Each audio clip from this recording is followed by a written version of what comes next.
สบายดีมาพบกับบุญตาอีกแล้วเนาะวันนี้บุญตาจะมากับคลิปซ่อนภาษาลาวเนาะซ่อนเว้าภาษาลาว EP 2กันแล้วเนาะวันนี้บุญตาจะจดมาดีดัก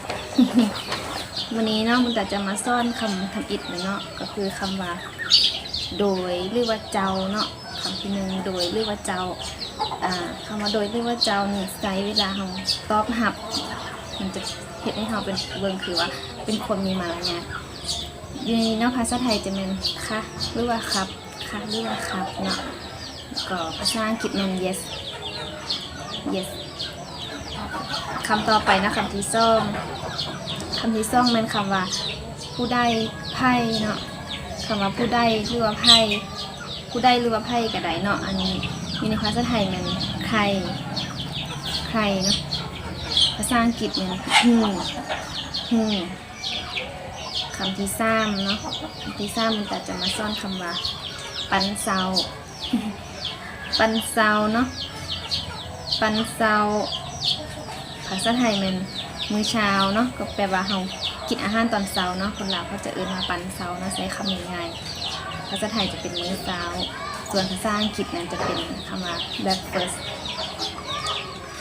คำที่สี่แล้วเนาะคำที่สี่เป็นคำว่าข้าวซวยอยู่ในนี้มันกินข้าวครับเที่ยงเนาะครับซวยคือภาษาไทยนี้ข้าวซวยเพิ่นจะวานเป็นข้าวหุ้งเนาะคนลาวเอิ้นข้าวหุ้งอันนี้ภาษาไทยข้าวซวยมันมื้อกลางวันเนาะ อันนี้อยู่ในภาษาอังกฤษมันลันคำที่5เนาะคำสุดท้ายแล้วคำสุดท้ายนี้มันจะซ่อนคำว่าข้าวแรงเนาะข้าวแรงนี่มันอาหารมื้อแรงอันนั้นเนาะอยู่ในภาษาไทยเขาจะว่ามื้อเย็นข้าวแรงเนาะมันมื้อเย็นแล้วส่วนภาษาอังกฤษก็คือคำว่า dinner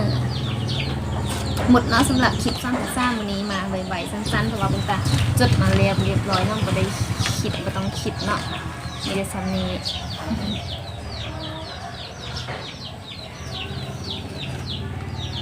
สาไข่มุกมื้อนี้บุญตา5ก็เลิกเวียกเนาะก็เลยมา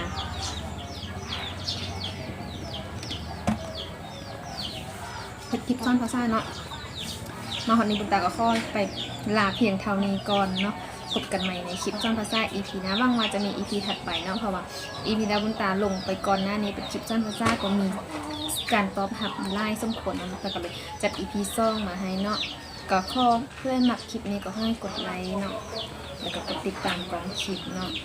บุญตาก็จะได้มี EP ต่อๆไปเนาะสำหรับคลิปนี้ไปก่อนบ๊ายบาย